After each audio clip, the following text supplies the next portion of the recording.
It's a blessing to be here. I'm so thankful to have this opportunity to join you for this Bible study at this hour. And it's already been a good day. And I begin my day with a cup of coffee and having Dan Winkler teach the Bible to me. That's a recipe for a great day. I understand the Los Angeles Dodgers have lost 3 games in a row. That's a great day. And it'll only get better if they lose 4. We could only hope that our lives are full of nothing but great days.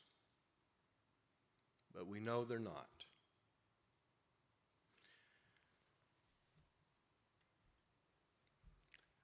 Sometimes there's bad news. In 1992, my dad was diagnosed with thyroid cancer. Doctor gave him bad news. But thankfully, they had a plan, and he recovered from that. About 10 years later, he was diagnosed with prostate cancer. More bad news. But they had a plan for that, and thankfully, he recovered. A couple years later, he was diagnosed with kidney cancer. More bad news. They had a plan, and he recovered from that. A few years later, his thyroid cancer returned. They had another plan. Thankfully, he recovered from that. But time marches on.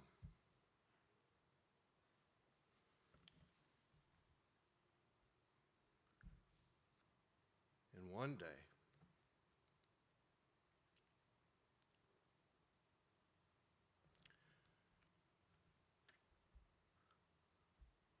we lost him.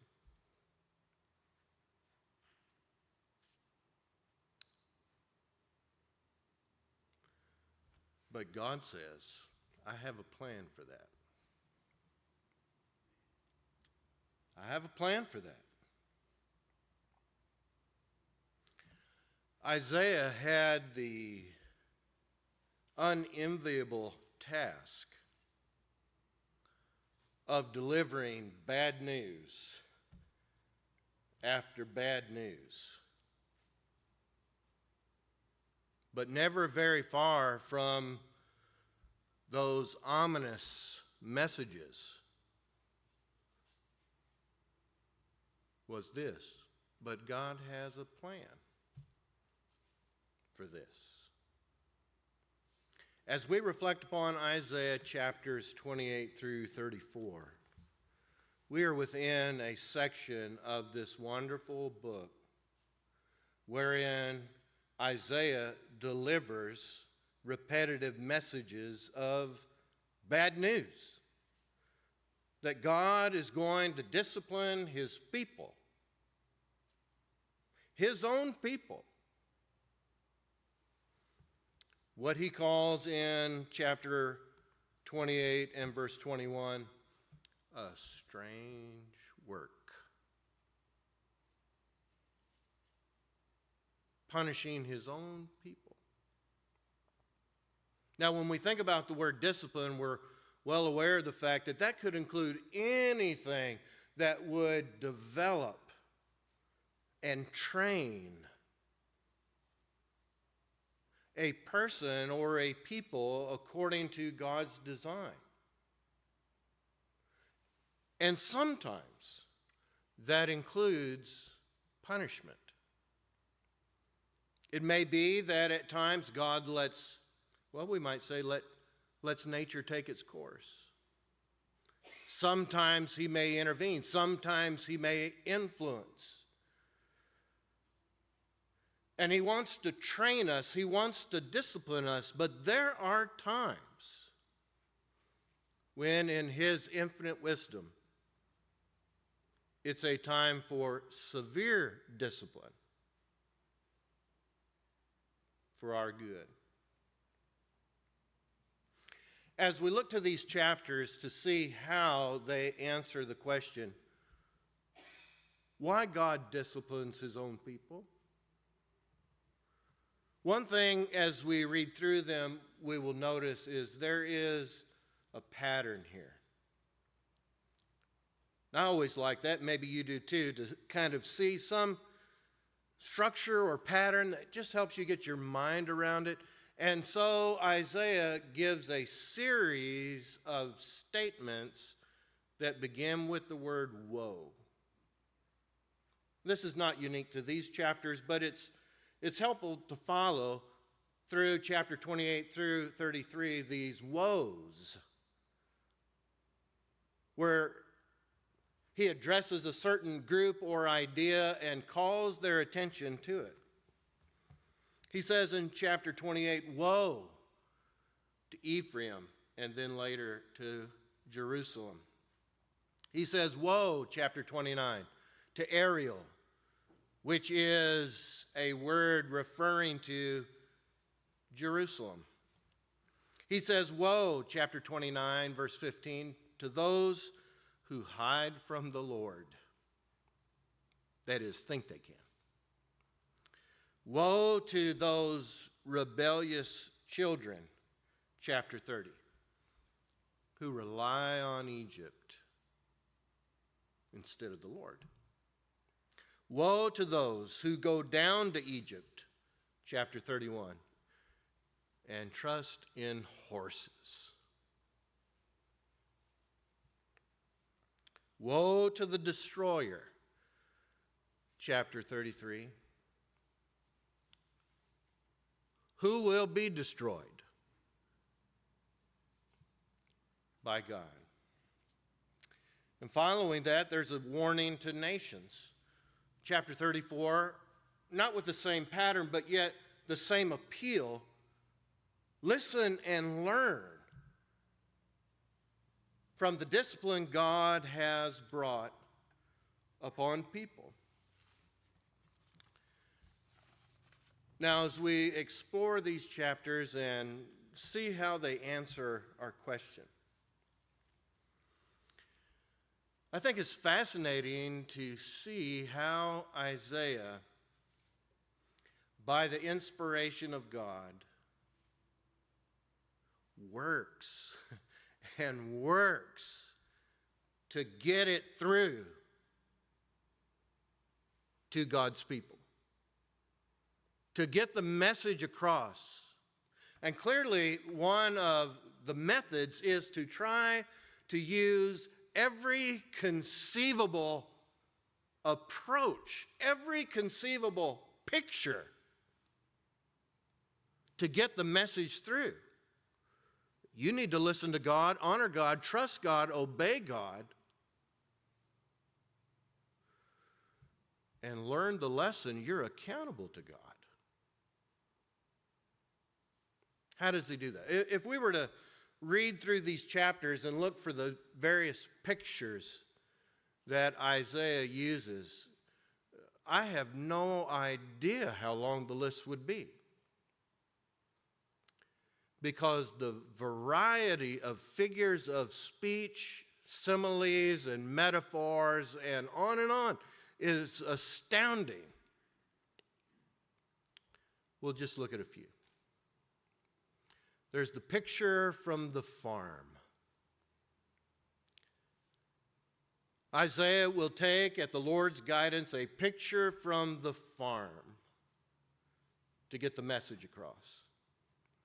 When we look here in chapter 28, verses 23 through 29,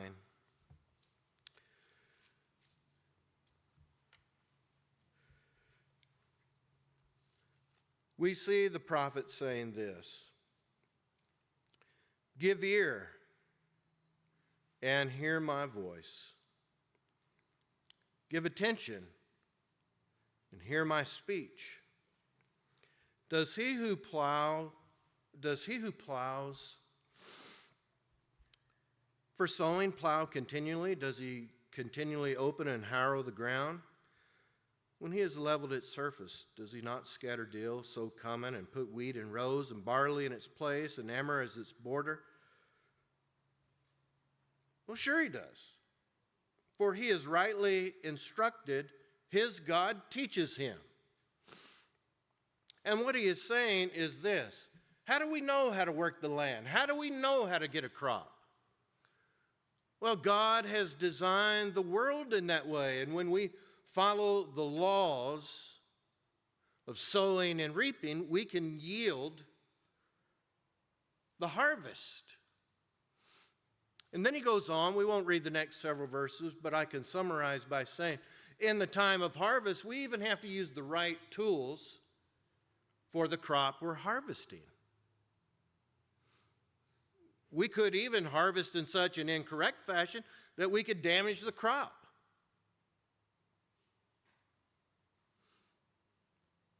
And the picture from the farm embedded within this setting is God knows how to get a harvest. He knows what tools to use to accomplish his purposes. And so Isaiah gives us a picture from the farm. Now here's another one. Pictures from the weather. Now, this is found even more than once in this section, but if you'd like to follow along, let's read here in chapter 28. We can just start in verse 1.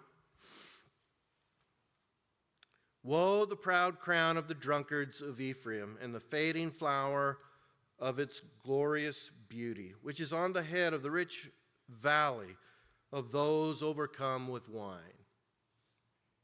So talking about likely the capital city of Samaria, and perched upon that hill almost looks like a wreath. Oh, they're so proud. Behold, the Lord has one who is mighty and strong, like a what? Like a storm of hail. Overflowing waters. Like a storm of hail, a destroying tempest, like a storm of mighty overflowing waters, he casts down to the earth with his hand. So, discipline is coming like. We have a picture from the weather. Maybe about a month ago, my brother and I were at the office. It was on a Saturday, and started hearing some rumblings of thunder. Something I never had to worry about in California. Worried about other things like being shot. But that aside, as we heard the storm approaching, pretty soon the local weatherman was saying, hey, this supercell is developing. It's heading towards Jackson. You probably need to get in your safe space. Then the sirens went off in Jackson, and Jared says, hey, you coming? And his house is not far from the office, and he has a storm shelter built into the floor of his garage. It's underground. Kind of like a tomb, but yet very helpful during a storm. So we went to his house, and Jared, his wife Sandy, my mom, and myself, and their little dog got into the storm shelter. That little dog, he's about 8.25 pounds or something, and he was just shivering. His tongue was out. He was just, and Jared has on his phone the report. And they are saying it's radar detected rotation, and I mean, it was heading right to our location. And I looked at that little dog just shaking, and I thought, I wish I could be that calm, because this is fixing to hit. You've all seen the pictures. You may have been through a devastating storm, the power of a storm, and being unprotected, is terrifying. That's the picture God uses to say, I am going to throw down with my hand a storm that ought to wake you up. We have a picture from what we might call picture from wonders. Just amazing, unforeseen things that God will do.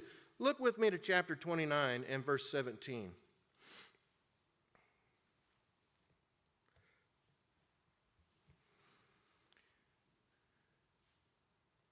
Let me go back to verse 13. Does this sound familiar?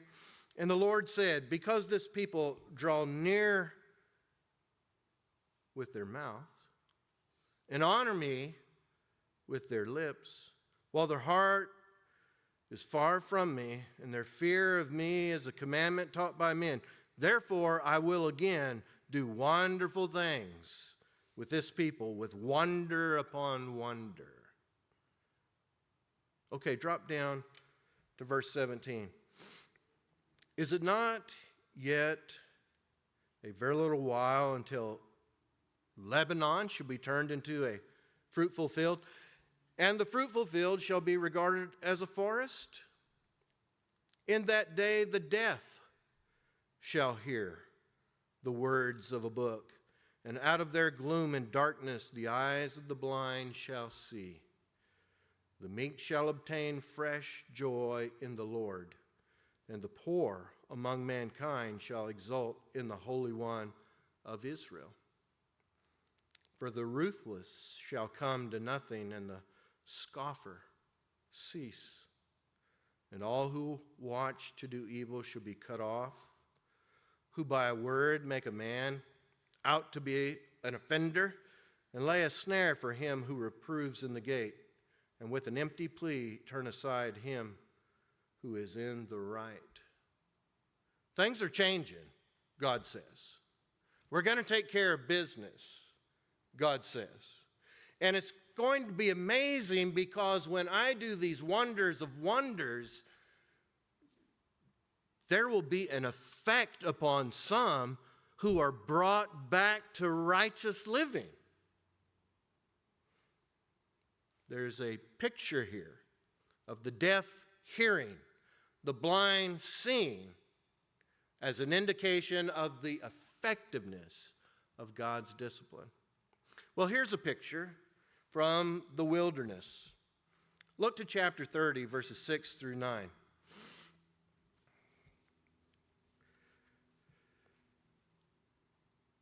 An oracle on the beast of the Negev.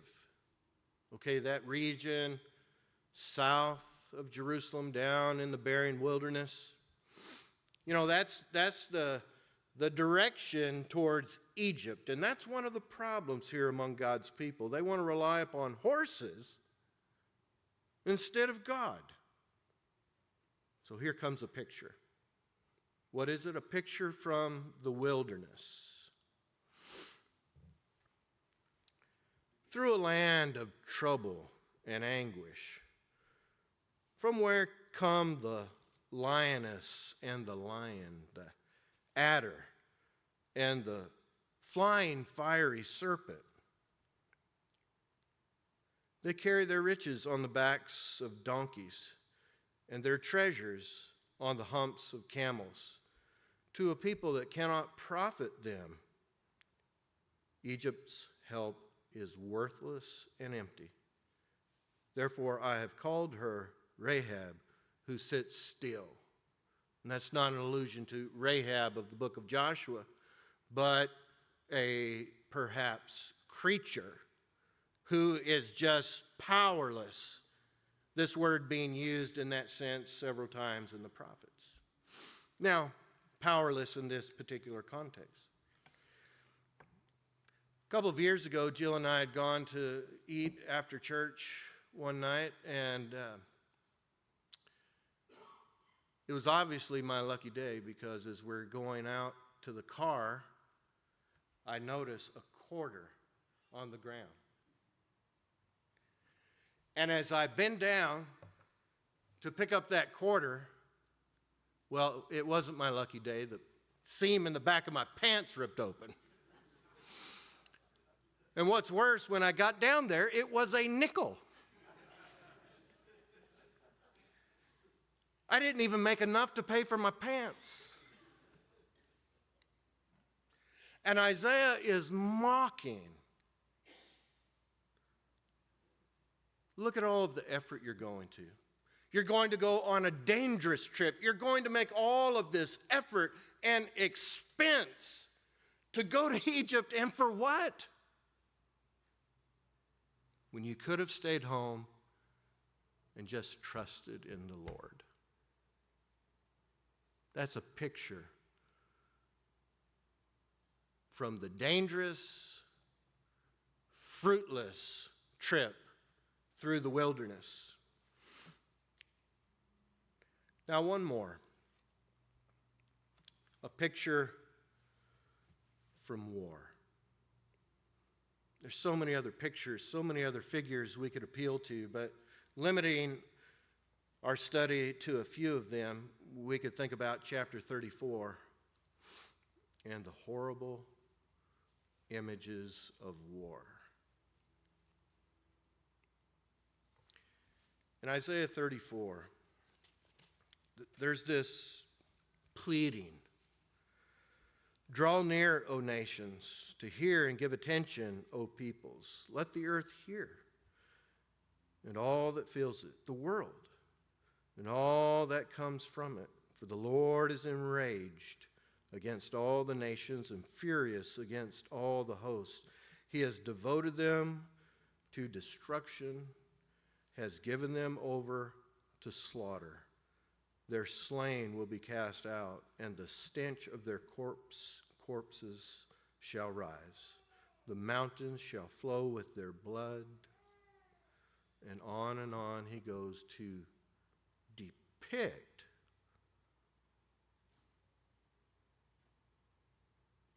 what God will do to try to wake them up. Depicts it with the horrors of war, which is actually coming to them. You may remember a number of years ago in the late 90s, the movie came out, Saving Private Ryan. This is an endorsement of anything in that or anything of the kind, but I remember when that movie came out and people were saying how realistic it was. And it just so happened about that time, I found myself visiting with two older gentlemen. And I'm probably 28, 29 at the time, and they're in their 80s. I'm just there. They're visiting, and I don't even know why I'm there, but I'm there. And they're talking, and I'm just listening. They begin to talk about this movie. And one of the older gentlemen was a veteran of World War II. And he was there on D-Day, on Omaha Beach. They talked about how when the movie came out in this small town, a group of veterans got together and went to the movie. And so I thought about, just kind of jumping into the conversation, and I'm embarrassed to really tell this. I said, so they say that this movie is pretty realistic. Is that right?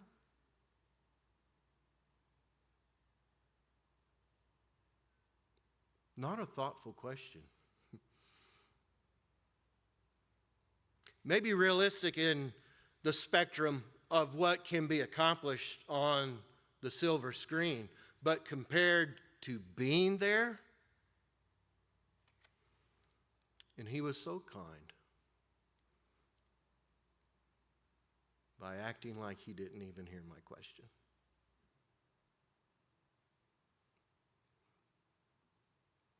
The horrors of war, I cannot contemplate. And that is the picture God uses to say, listen, I'm going to put you through the most awful thing you can contemplate to try to wake you up. That's the picture that God chooses.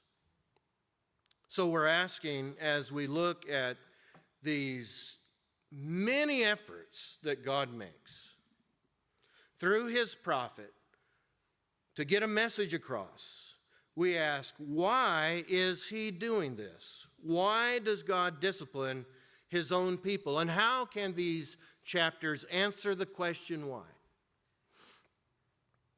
Well, we can appreciate this, that when we look into these chapters and see the reasons God gives for needing to wake them up, it involves the following things. Like from chapter 28, because their leaders have failed.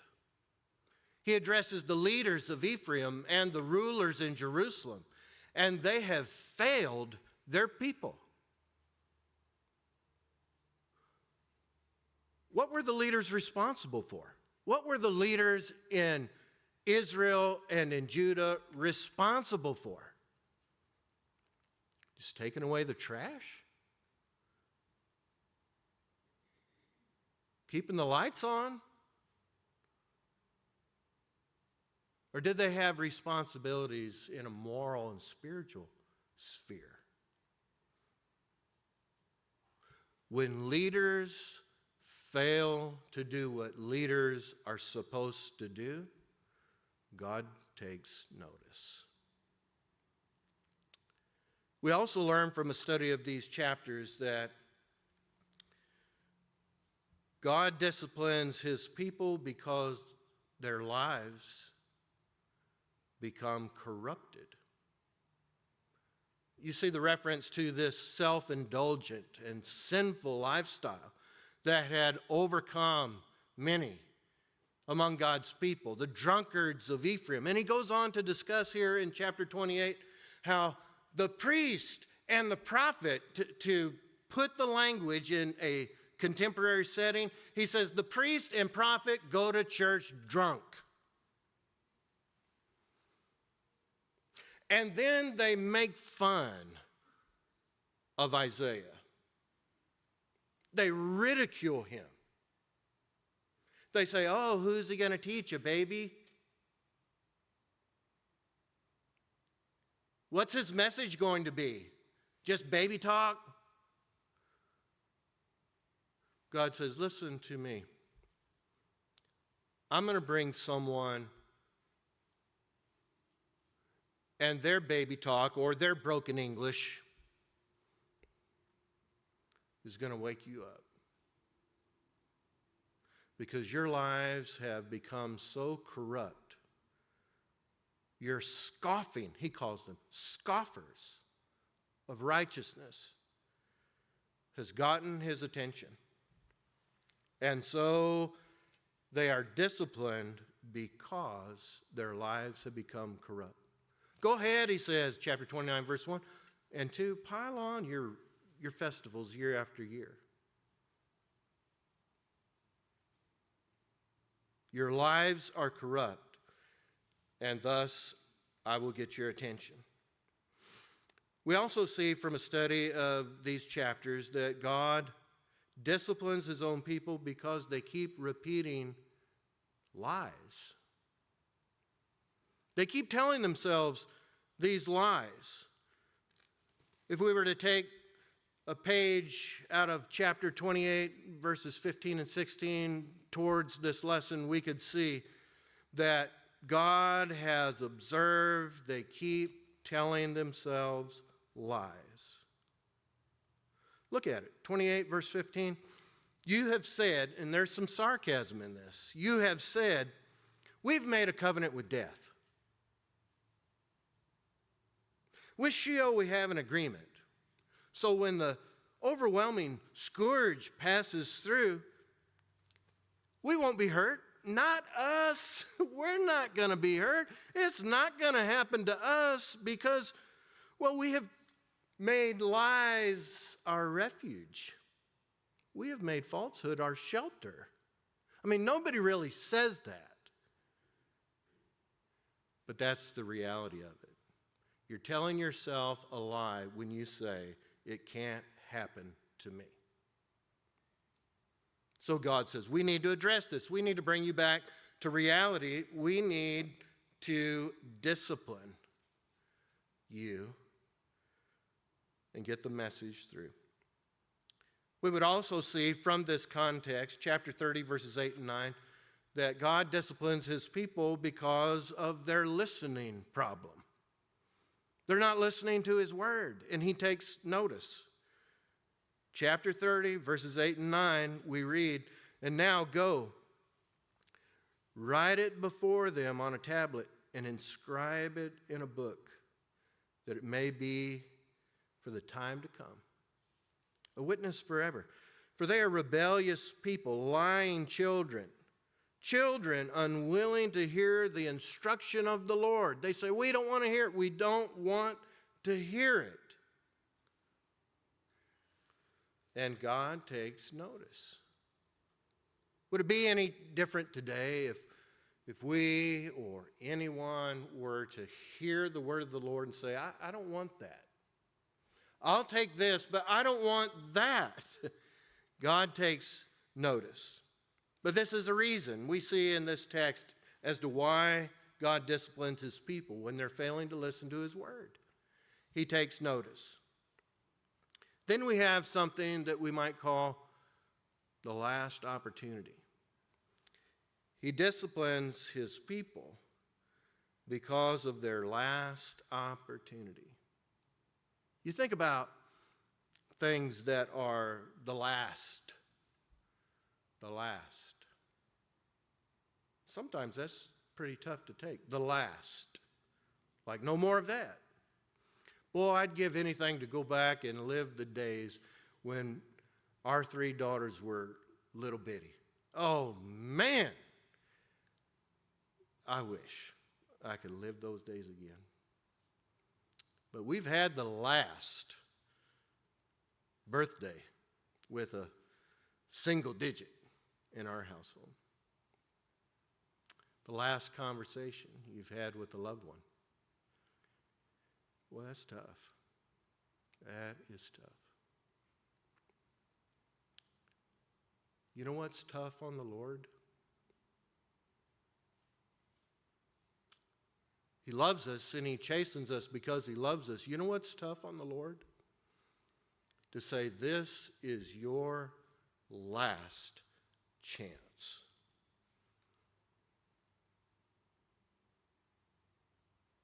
And so he says to his people. Let me give you an example. He says, chapter 34, the Edomites, it's going to be desolate forever. They've had their last chance. You know why God disciplines his people? Because he is hopeful we won't get to the point where it's our last chance. And he is so patient and long-suffering and ought to be praised for that reality. God help us never to get to the last chance with the Lord. And so we look here finally at one more reason why God disciplines his people, and that would be because he has a purpose. With Israel, he's going to use these people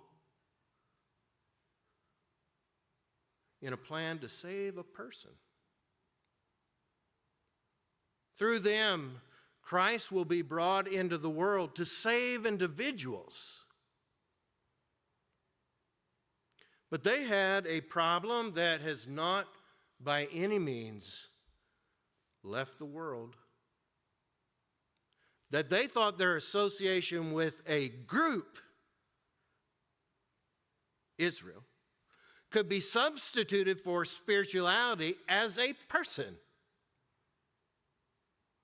The world is creeping in. The world is drawing us in, ever working on us to be tempted to think our mere association with God's people today is a substitute for my holiness. God disciplines his people to get the message through that he loves them, he will not let go of them until they have expired every opportunity to be holy and bring honor to him.